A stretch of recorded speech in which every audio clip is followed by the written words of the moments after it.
ended up with these.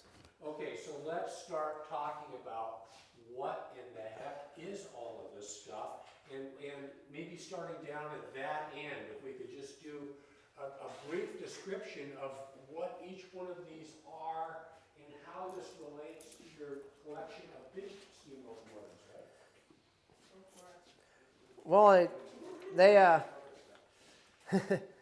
didn't help in the IRS situation, that's for dang sure. Now, what now?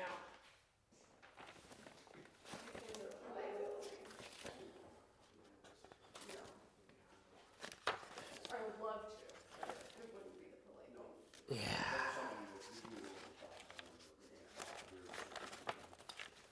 So, I never saw these. Oh, there it is.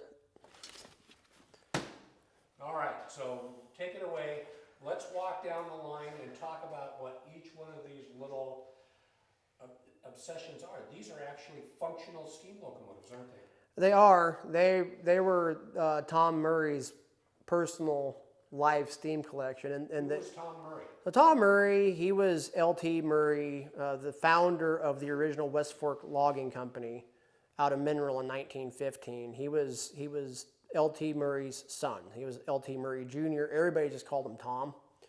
And he took over West Fork in the 60s and ultimately brought it up to what was Murray Pacific, the big log yard that was here, Right, the farm, the tree farm across the street and all that. Each one of these is a live steam version of a locomotive that either he had been around or liked or that his father owned at one point in time. For example, the 3, the 5, and the 91 down there, and this engine here, these were all real locomotives that they modeled. Yeah. You've got a Mount Rainier logo. That's actually the Murray Pacific Was logo. that a Murray Pacific? Yeah, that was the Murray Pacific logo that they emulated for quite some time here. And so he had about 1.5 miles of live steam railroad trackage in his yard at his house down on American Lake. And he just, he'd get bored and didn't want to come up here to play with his 1-to-1 scale collection. He'd just jump on one of these and go tootle around the property with the grandkids. And when he passed, we ended up with them. So they stayed in the area, and his son didn't even know we had them there for a long time. So that's what they are. Is he loved steam. He loved steam trains. He loved logging locomotives, and So the 5 is a climax, isn't it? yep. So originally the 5 and then this locomotive down here, the 3, those are the 2 locomotives that Tom Murray's dad, L.T. Murray Sr., purchased when he first came to this area in 1914 and started West Fork Logging Company up the West Fork of the Tilton River. And they used those 2 locomotives until they moved out to the Seebeck area. Yeah. And that's when these locomotives got let go of. And he purchased from Porter this locomotive. And then this locomotive ran with them out there on their Hood Canal operation for many years. And then when they decided to give up on that, they sold the locomotive to an outfit up in Canada. I can't remember if the engine's still around or not, but it went away, and they ended up with the 91 down there. Here's the 91. Yep. And this is a 3-truck Shay? It's a 3-truck Heisler. Heisler, sorry. I'm looking Yep. in the wrong spot. It's a 3-truck Heisler, and they ran with this and a little Baldwin tank engine on the tree farm line out here from the 30s all the way up until they ended up selling to the St. Paul and Tacoma Lumber Company, which at that point was St. Regis. So And is this a Willamette or a Shay? that's a Shay. There's no Willamettes in here. Okay. So this is a Shay. It was built off of a locomotive that worked in the area out by Kapowson, the St. Paul and Tacoma Lumber Corporation, which was huge in this area. Okay. And Tom was very close with the Weyerhausers, and that was one of the locomotives they had working out of the Vail operation at one point in time. Oh, Vail, Washington. Or just down the road kind of? just from down the road. here? And then Silver Creek, the Silver Creek engine over here, he didn't, that was Tom's, when he first started out on his own, he had Silver Creek Logging Company. And he never had a locomotive, but he really wanted at some point in time, he liked the 4-truck Shea outfit. And so he had Dave Skagen build a model of it. And 4-truck Shea. it's a 4-truck Shea. It's a D class. It's got 4 trucks underneath Yeah, it. I see that. Now, I thought they were commonly 2s and 3s though. They were very commonly 2s and 3s, but they experimented with this at one point in time because it gives you more water, and the thought was it gave you more power. And it did, because you got more driving wheels on the ground. You got more driving wheels on the ground, and if your tender was full, then you got a little bit of traction. You got a lot of tractive effort, and you got more water to get a little bit farther into the woods. I don't know of any of the D classes that worked on the West Coast. They were all back east. Oh, okay. And there were very, very, very few of them. It was one of them things where it was tried, but the tried and true method was the 3-truck. So a lot of people were just ordering the 3 trucks. You got to remember something. When they ordered one of these locomotives, it's not like now when you're in the logging industry and you order a yarder or a shovel or an excavator or something like that, where you get about 5 years out of it, you take it down, you get another one. They'd buy one of these and it'd be around for 20 years. There was also really though, there was a very limited period where logging steam engines were even a thing. Yeah. Most steam locomotives didn't survive the scrap drive of World War II. Nope. So, you're starting logging really 1910s. In mass quantity, in mass production. So you've got Well, 30 there's years of you got steam logging industry, and obviously there were ones that hanged on, that hung on, that were in service until the 50s and the 60s, and very random, spotty. the Heislers. Like this lumber company one out here that ran on Vancouver Island in the 60s. Sure, but even then they had diesels, right? And the steam engine was often either backup or it was doing switching There in were the yard. the least amount of locomotives sold that were geared logging engines was the Heislers. They only sold 681 of them. Oh, okay. Yeah. Lima led the pack at 2,100 Shays. For perspective, at the end of World War II, there were only 400 steam engines left in the country. Something like that, yeah. Thereabouts. So, and a lot have been lost since then. And the logging industry was where they were. Yeah, so, they were scrapped. If you had a washout, they're left out, or a bridge went out. That's the case of the 17. The fire happened with the 17 in the late 40s, and they said it's not worth going out to get the locomotive. Or like my friend, the Skookum. Yeah. Fell off a bridge and they just left it there. They just left it there. Until someone went out. The 5, the Porter, the 5, for example, it sat out in the woods for many years. You really only have 20 years of technology developing, though. Even then, that's a stretch. Yeah. For The big boom years of logging back then were in the 20s. In the late teens, 20s, the Depression happens, and that was it. By the time the Depression's done and gone, World War II's there, but now we've advanced in technology to the point where you have tractors. Well, tractors, and at that point, engines Trucks. were made with the same GE parts that subs were. That Yeah. all Everything the was mass- standardized. Everything was standardized. You go look at the subs in Pearl Harbor. They have the exact same controls that the F unit does. Yep. It was a different world. Different world, and this stuff was the kind of the end of And that these era. are largely made sort of before the assembly line. Yeah, when they were making them, each one was For wider context, the assembly line hadn't been, adopted in mass At that point. I bet the only outfits that would have had something resembling an assembly line would have been Baldwin or Alco. Exactly. But in the locomotive business. In the yeah. locomotive business, so these really were, their technological development was just a really quick boom. Yeah. And then nothing. It was there and then it wasn't. It was there and then it was over. So just to jump just for a second, just so I ask, the 2 is pretty similar to the 17, isn't it? Yeah, very similar. Okay. It's based off of Engine, and it's a 2 It's a 282. Okay, so it's got a lot of similarities. Yep. But it's the 2, it's not the 17. Yeah. So it's And obviously, it's based off of a Baldwin locomotive that Simpson Logging Company had. and the 17 is not a Baldwin? No, it's an Alco. It's an Alco. Okay. Yeah, it's an Alco. It's one of the last 2 tank engines built by Alco for logging purposes.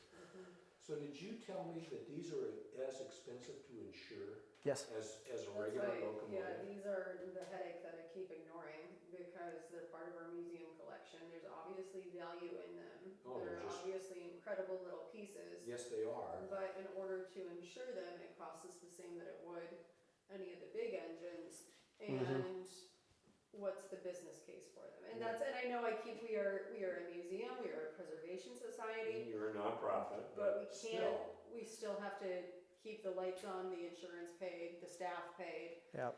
So, And how many people can I haul on one of these at the same time? And then it becomes so highly regulated, like it would those. the second that these have any of the public around them and they have pressure on the boiler, they have to meet state boiler certification code, which means you have to have engineering done on the boilers, and there's no engineering for these boilers. So you have to have engineering in the boilers, you have to have qualified crew. So suddenly, if you're one of the guys that sort of owns one of these things and goes to Train Mountain, you're doing it as a hobby. Right, that's When you different. turn it into a business, then it becomes something that's much more regulated. And it's that available to the public, So and it has, honest to God, statement about these is we don't know what you're ever gonna do with them. what to do with them.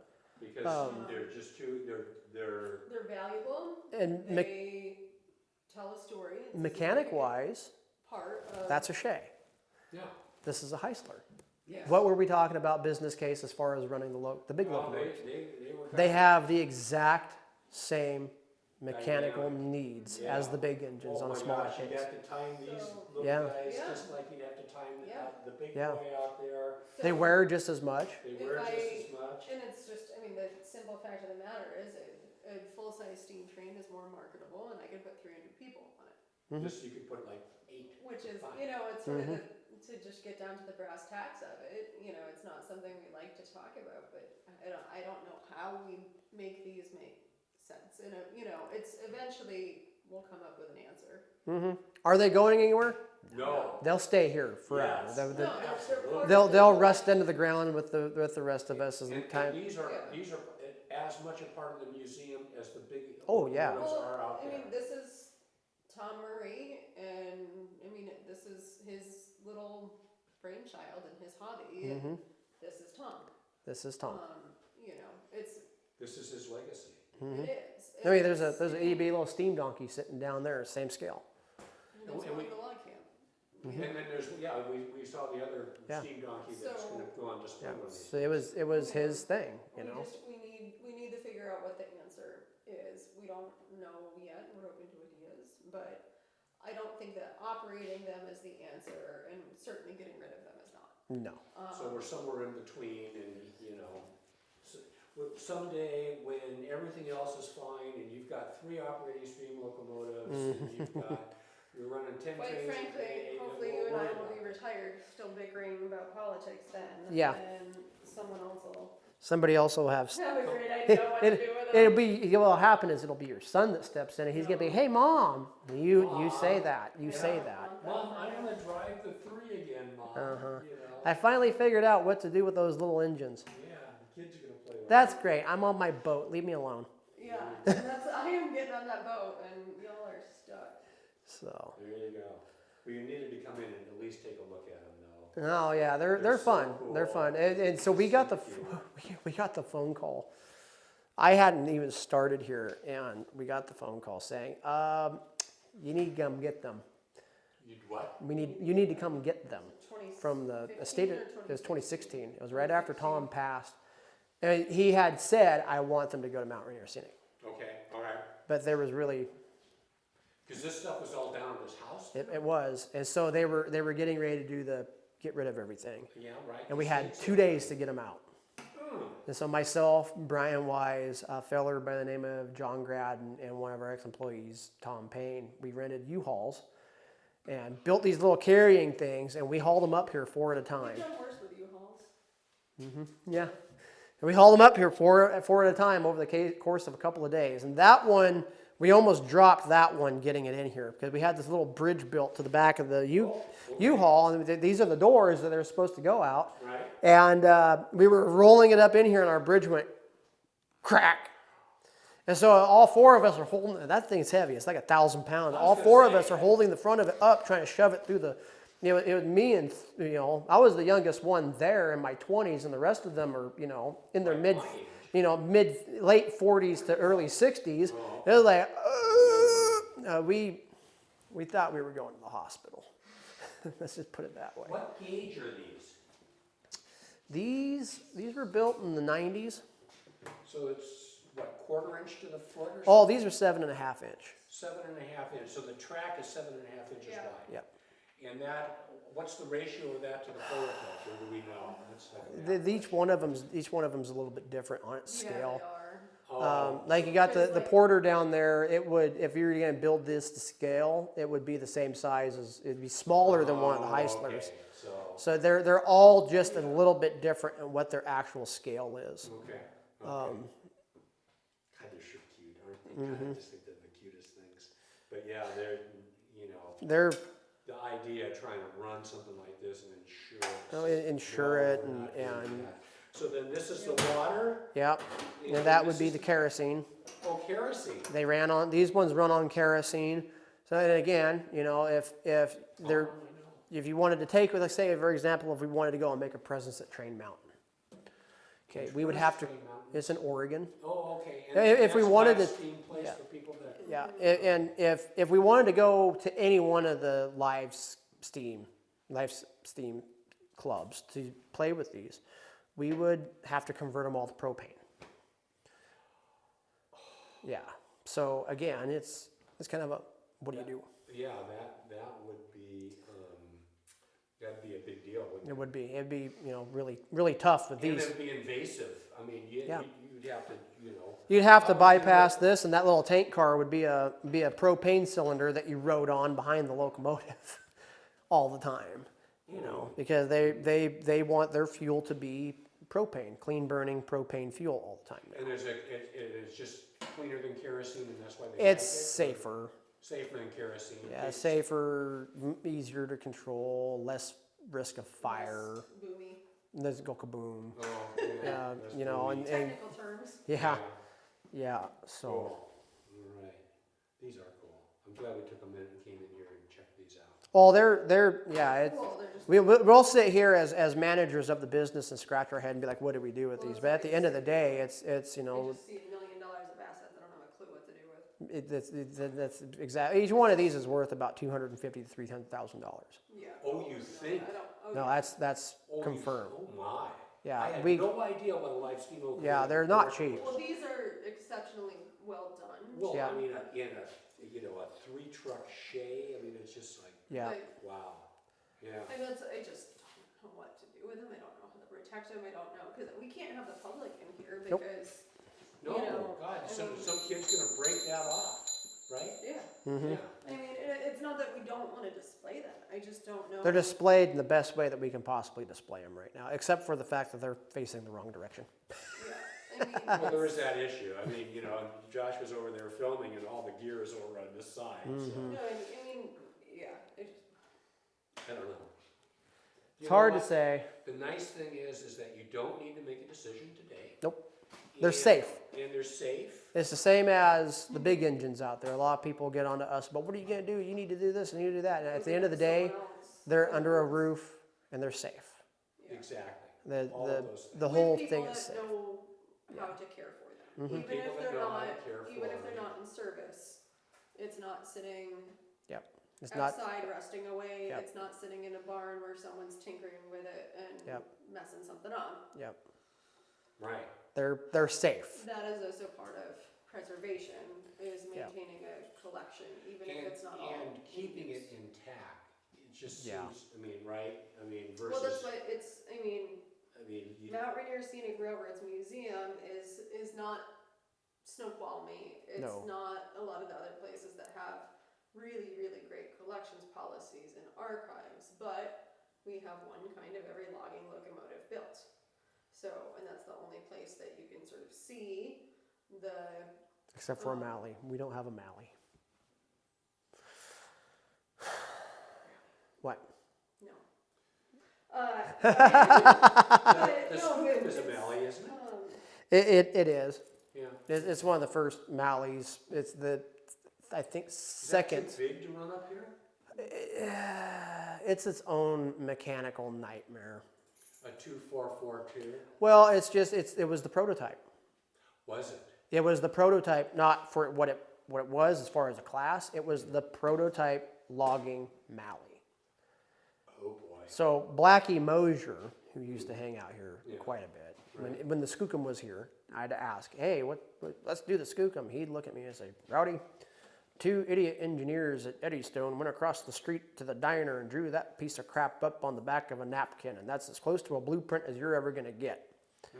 Meaning there's very little on how to work on it, you know. And they've done a very good job reverse engineering and doing it. It's all I common. mean, they got it to run. Yeah, it's all common and accepted, you know, common and standard practice on that thing. But it's its own beast. Let's put it that way. It very much is its own beast. And it's happy down in Niles, and they can just stay there Yeah. happily ever after. Yeah, Yeah, they're a good group. they are, and they'll bring it out and run it when they can, and you know, Chris Baldo has the money to take care of it, so that's half the battle with these things, is having a group that's got the desire and the knowledge. yeah. And the finances and the financial wherewithal. Yeah, I mean, there's Yeah. a lot of people that would like to do something, but they don't have the facilities or the infrastructure, the knowledge, the insurance, There's the you important know, one. and all of those things The that. management team that knows what the hell they're doing. You know? Yeah, there's a lot more to one of these than just steam and blowing the whistle. Not just playing on the trains. So All right, well, we got about 4 minutes left on the clock. What else do we want to squeeze in before I let you kids get back to work? I don't know. You wanted my life story at one point in time. We can squeeze that in. Okay. You want to tunnel out? You want to go back to Yeah, work? I'll go back to video editing. Well, you're part of the resurrection of the Okay, place. no, let's Go- talk go- about bye that, bye. and then we're done. Get camera shy. Go Okay, bye. let's